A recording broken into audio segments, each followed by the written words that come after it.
এরকম দেখছেন কিভাবে উপকার কখনো বিফলে যায় না, সেটাই আমাদের এই ভিডিওতে আজকে দেখাচ্ছে। সে সবাইকে হেল্প করে বেড়ায়। কচ্ছপটাকে কি সুন্দর হেল্প করলো। এখন সে একটা ডিম পেয়েছে। সে ভাবছে এটা হয়তো মোরগের ডিম বা না মুরগির ডিম, সরি সরি। তাই সে মুরগিকে ডিমটা ফেরত দিতে গেল, কিন্তু এই ডিমটা মুরগির না। মোরগ মেপে দেখলো এটা তার মুরগির না, তাই ফেরত দিয়ে দিল, সে ফেলে দিল। কিন্তু হাঁসটা ডিমটাকে তার বাসায় নিয়ে যাবে এখন। এটাকে সুন্দরভাবে গুছিয়ে টুছিয়ে রেখে দিল। যেই ডিমের পর ডিমটা ফেটে গেল।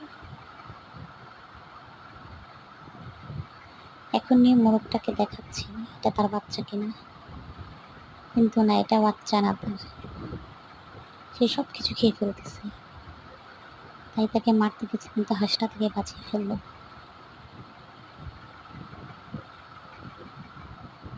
সে তাকে তার ঘরে নিয়ে গেছে।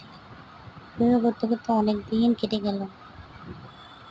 সে সবাইকে সাহায্য করে, কিন্তু তার পিছে একটা শিয়াল লেগেছে। শিয়ালটা সবাইকে তাড়া করে বেড়াচ্ছে, সবাইকে এখন তাড়া করে বেড়াবে। তার এর ভিতরে ঝুলির ভিতরে ভরে ফেলছে। মোরগটা করতে গেছে, মোরগটা ঝুলি ফেলে দিয়েছে। যেই হাঁসটাকে করতে যাবে, এখন ঈগলটা তাকে ধরেছে। হাঁসটা এই ফাঁকে সবাইকে ছেড়ে দিল।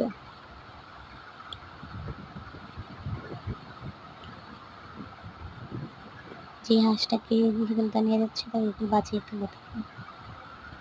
এটাকে বলার উপকার কখনো বিফলে যায় না। সে অন্যের উপকার করে, তার উপকার করে ঈগলটা করলো।